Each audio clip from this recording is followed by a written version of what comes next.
Hi எல்லோருக்கும் வணக்கம். Bigg Boss season 8 Tamil. So இந்த வீடியோவில் நம்ம காலை நேர ஓட்டிங் முடிவுகள், அதாவது ஒரு நாள் ஆயிடுச்சு, ஓட்டிங்கில் என்னென்னலாம் வந்து இருக்குது, அஃபிஷியல் நமக்கு வந்து பார்த்திங்கன்னா கிடைக்கப்பட்டிருக்கு. ஸோ அதில் என்ன டீட்டெயில் இருக்குது அப்படிங்கிறத பற்றி நம்ம இந்த வீடியோவில் டிஸ்கஸ் பண்ண போகிறோம்.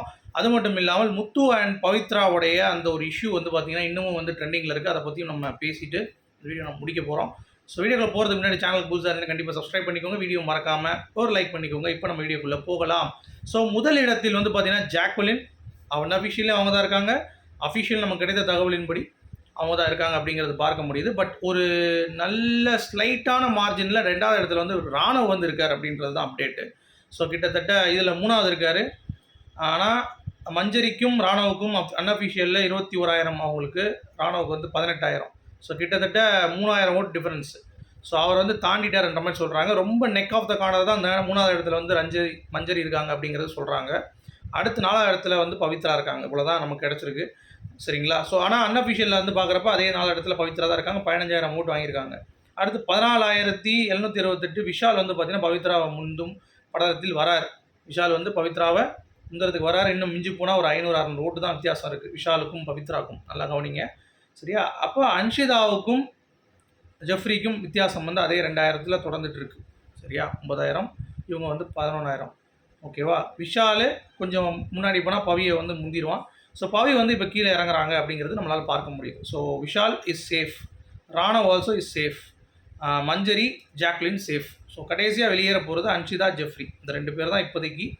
அதுக்கு மேலே பவித்ரா வந்து பார்த்தீங்கன்னா குறையிறதுக்கு இன்னும் இப்போ 10,000 தான் அன்ஷிதாவே இருக்காங்க, பவித்ரா 15,000 இருக்காங்க. ஸோ அது குறையிறதுக்கு வாய்ப்புகள் அப்படிங்கிறது மேபி ஃப்ரீஸ் டாஸ்கில் உள்ளே வர்றவங்க யாராவது வந்து பார்த்தீங்கன்னா மேபி அவங்க கேட்குற கேள்விலையோ இல்லை ஏதோ ஒரு இதுலையோ கண்டிப்பாக வந்து பார்த்தீங்கன்னா கேமோடைய டைமென்ஷன் மாறுறதுக்கான வாய்ப்பு இருக்குது.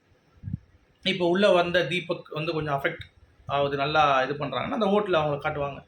ஆனால் தீபக் நாமினேஷன் இல்லை. முத்துக்குமரனுடைய அப்பா வந்து ஃபீல் பண்ணுறாரு, இல்லை ராணுவோடைய அப்பா வந்து பார்த்தீங்கன்னா எல்லாத்தையும் ஏன்டா என் பையனை கலாய்க்கிறீங்கன்னு கேட்டு ஒரு இது பண்ணாருன்னா கண்டிப்பாக ராணுவுக்கு வந்து ஓட்டு வந்து எதிர்றதுக்கான வாய்ப்பு இருக்குது. அதே மாதிரி ஜாக்லினோடைய அம்மா வந்து கதறி அழுதாங்கன்னா ஜாக்லினுக்கும் ஓட்டு இருக்கும். இந்த மாதிரி ஒவ்வொரு பேரண்ட்ஸ் உடைய ப்ளே பொறுத்து இந்த ஓட்டிங் அனாலிசிஸ் வந்து கண்டிப்பாக மாறுவதற்கான வாய்ப்புகள் வந்து இருக்குது. அப்படின்றதுனால இந்த வட்டம் ஃப்ரீ டாஸ்க் அப்படிங்கிறது ரொம்ப முக்கியமான ஒரு கோணம் ஓட்டிங்கில் தென்படும். ஏன்னா வேறு வெஞ்சன்ஸ் எதுவும் கிடையாது, போட்டியாளர்களுக்குள்ள எல்லாம் ஜாலியாக தான் இருக்காங்க. அப்படிங்கிறப்ப இதுதான் மெயினான ஒரு ட்ரம்ப் கார்டாக எடுத்து விளையாடுவார்கள் அப்படிங்கிறது என்னுடைய கணிப்பு, சரியா? ஸோ என்னை பொறுத்த வரைக்கும் அன்ஷிதா ஜெஃப்ரி இந்த இதில் வெளியேறிடுவாங்க இந்த வாரம் அப்படின்றது ஃப்ரீ டாஸ்க் முடிச்சு பார்க்குறேன்.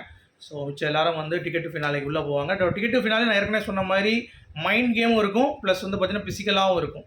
ஸோ அது ரெண்டுமே இருக்கும் அப்படிங்கிறது பார்க்க முடியுது. ஸோ எப்படி இருக்க போகுது அப்படிங்கிறத பார்ப்போம். அடுத்து இந்த முத்து அண்ட் பவித்ரா இஷ்யூங்க, அதாவது கேப்டன்ஷிப்பை பற்றி இன்னமும் வந்து பார்த்திங்கன்னா பவித்ரா வந்து பேசிகிட்டு இருக்காங்க. அது அன்றைக்கே முடிஞ்சிருச்சு. விஜய் சேதுபதி கிட்ட வந்து பார்த்திங்கன்னா நான் வந்து ரிஃப்ளெக்ஷன் எனக்கு வந்து நான் வேணும்னே தான் விட்டேன்னு சொல்லலை, நான் அப்படி தான் பண்ணேன்னு சொல்லி அங்கேயும் சொல்கிறாப்புல. அப்போ முத்துக்குமரன் வந்து அவர் வேணும்னே விட்டாரா என்னங்கிறது இன்னும் அவர் மனசாட்சி தான் தெரியும். ஆனால் அவர் என்ன சொல்கிறாருன்னா நான் அங்கே போய் டிவியேட் ஆகிட்டேன்றார். ஸோ அப்படி நான் என்ன வந்து சமாதானப்படுத்துறதுக்கு நான் வந்து பவி எதுவும் ஆகலை அதனால் நான் கொடுத்துட்டேன்னு சொன்னோடனே அது வேறு மாதிரி பதிவாயிடுச்சு அங்கே. அப்போ பவிக்காக தான் இவன் கொடுத்துருக்கேன் அப்படின்ற மாதிரி எல்லாம் எடுத்து வந்து அவனை அடிக்க ஆரம்பிச்சிட்டாங்க. ஸோ அது வந்து பவிக்கு அஃபெக்ட் ஆகிடுச்சு. இப்போ என்னன்னா கேப்டன்ஷிப் அதனால தான் எனக்கு கொடுக்கல, எனக்கு வந்து வரலங்கிறப்ப அது அப்படி கிடையாது. இல்லை, இப்போ பவி கூட விளையாண்டு அவன் தோத்துட்டாங்கிறது உண்மை. அப்போ பவிக்கு தான் ஆட்டோமேட்டிக்காக கேப்டன். அதை வந்து பிக் பாஸ் தான் தடுத்து அவனுக்கு கொடுக்கல, ஏன்னா இவன் தப்பு பண்ணிட்டாங்கிறது மாதிரி. அது பிக் பாஸோட டிசிஷன். இவன் வந்து ஸ்டாப் பண்ணல பவிக்காக நீங்கள் கொடுக்கக்கூடாது அப்படின்னு சொல்லிட்டு. இவன் அப்போ ஒரு கேம் ப்ளே பண்ணால் அது வந்து பார்த்தீங்கன்னா செட் ஆகலை. அவன் சொன்ன காரணங்களால பிக் பாஸ் வந்து பார்த்தீங்கன்னா காண்டாயிடுவார். ஆனாலும் அவன் தான் காரணம், அது வேறு விஷயம். பட் இருந்தாலும் பிக் பாஸ் தான் அந்த முடிவு எடுக்கிறது அப்படின்னு சொல்கிறேன். முத்துக்கு எதுவுமே கிடையாது சாரி கேட்குறத தவிர. அதுதான் அவன் கேட்டுட்டு இருக்கான். பவித்ரா அப்படி இருந்தும் சரி நீங்கள் கேட்டீங்க, நீங்கள் ஜாலி ஆகிட்டீங்க, இப்போ நான் தான் அப்படி தான் இருக்கேன் அப்படின்றாங்க. அதுக்காக என்னமா பண்ணுறது, வெளியே வந்து வேணால் காலில் விடுறாமா அப்படின்றார், இங்கே வந்து எதுவும் பண்ண முடியாதுன்ட்டு. ஸோ அந்த மாதிரி ஒரு கான்வர்சேஷன் போகுது. ஏன் பவித்ரா அதை இப்போ கொண்டு வராங்க அப்படின்னு சொல்லி அது அவங்களுக்கு ஒரு ஹர்ட், அவங்களுக்கு ஒரு ஃபீல் வந்து ஆயிருக்கு அப்படின்றதுனால தான் இருக்குதுன்னு நினைக்கிறேன். ஸோ அதனாலே மேபி முத்துக்குமரன் ஃபேன்ஸ் பவித்ரா ஓட்டு போடல போல், ஏன்னா கேள்வி கேட்டாங்க, இல்லை அதனால் வந்து பார்த்திங்கன்னா ஓட்டு போட வச்சுருக்காங்க. உங்களுடைய கருத்துக்கள் சொல்லுங்கள். மீண்டும் அடுத்த சந்திப்போம். அது வரைக்கும்